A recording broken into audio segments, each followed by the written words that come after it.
5:33 on a Monday morning, and it's once again a back-to-school Monday here on the Valley today. And this morning, we're taking on the topic of bullying. It can happen in many different forms, and that's why parents need to be keeping an eye on their kids' actions. The Valley Today's Christy Larson joins us live in studio this morning with more. Good morning, Christy. Good morning, Kyle and Lisa. That's right. Keeping an eye on your kids, especially when it comes to that cyberbullying that many people have to deal with every day.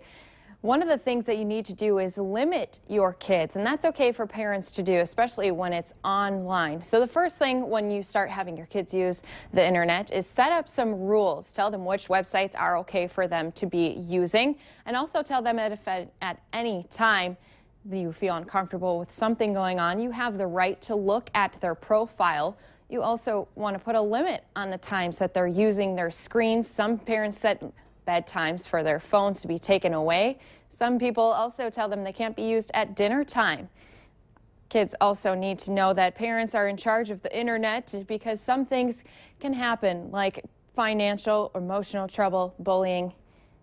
This is what professionals say needs to happen so that your kids know the consequences that could come with using internet.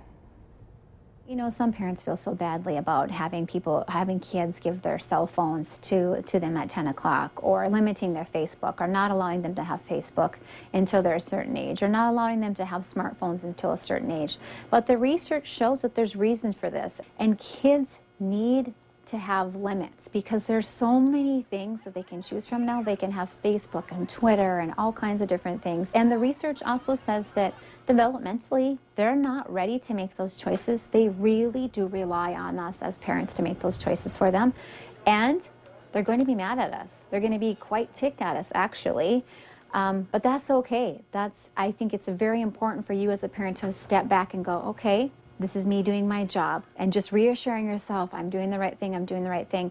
Talk to other parents. Sometimes other parents will be doing the opposite of you because there's, you know, a lot of people that are buying all the smartphones and allowing all the Facebook and stuff. And so if you still feel strong in it, do some research. Research is showing that the more options kids have, the more trouble that they get into. They need limits. Now, you should be talking with your kids about some of those consequences that can come with using the internet. Things that are posted are up there permanently, even if they delete them. They also need to know the risks of those posts and how it can get them in trouble with school and even with the law. And Kyle and Lisa, there's many other forms of bullying, and we're going to be going over more of those coming up throughout the rest of the Valley today. Thank you, Christy.